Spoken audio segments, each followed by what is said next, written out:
আপনাদের বাড়ি কোথায়? আমাদের বাড়ি ঢাকা, বাংলাদেশ। বাংলাদেশ থেকে এসেছেন।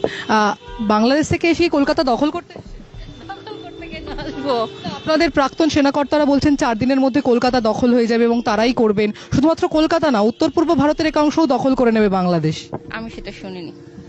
এই যে বাংলাদেশে যে ঘটনা ঘটে চলেছে এবং আমরা দেখতে পাচ্ছি বাংলাদেশি সংবাদ মাধ্যমে প্রতিদিনই সংখ্যালঘুদের ওপর নিপীড়নের যে ছবি, সে ছবি সত্যি না মিথ্যা?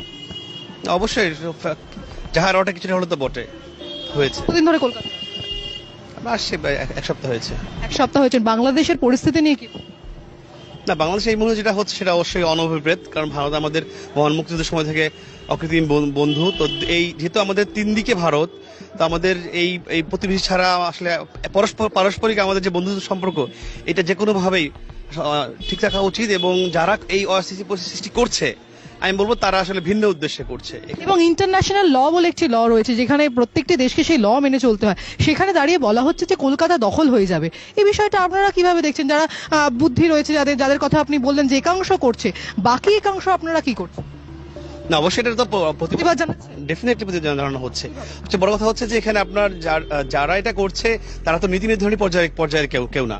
আমাদের বর্তমান যে সরকার রয়েছে তারাও কিন্তু এই ব্যাপারে তার বন্ধুত্ব কথা বলছে। এক শ্রেণীর প্রতিক্রিয়াশীল মানুষ যারা চাচ্ছে যে খোলা পানিতে মাছ শিকার করতে, বা 71-এর পরাজিত শক্তি যারা, হ্যাঁ, পাকিস্তানকেই তাহলে সরাসরি ডেফিনেটলি তাদের যারা তারাই আসলে চাচ্ছে না যে ভারত বাংলাদেশে এই বন্ধুত্ব অটুট থাকুক। ওই প্রতিশোধ তারা নিতে চাচ্ছে আর কি।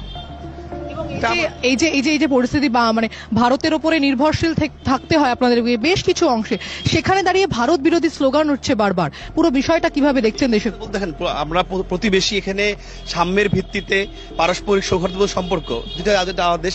অবশ্যই ভারতের প্রতি আমরা চিরকৃতজ্ঞ। তারা আমাদেরকে মুক্তিযুদ্ধের সময় 2 কোটি আমাদের উদ্বাস্তুদের আশ্রয় দিয়েছেন, আমাদের মুক্তিযুদ্ধে সহায়তা করেছেন।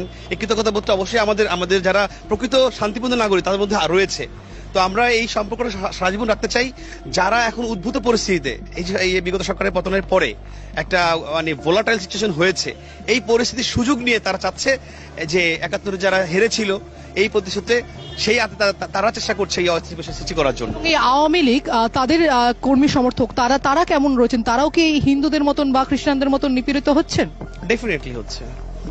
এটা তো সবচেয়ে বড় কথা হচ্ছে এখানে আগে যেমন একটা কন্ট্রোল ছিল, ওভারঅল কিছু স্থিতিশীলতা ছিল।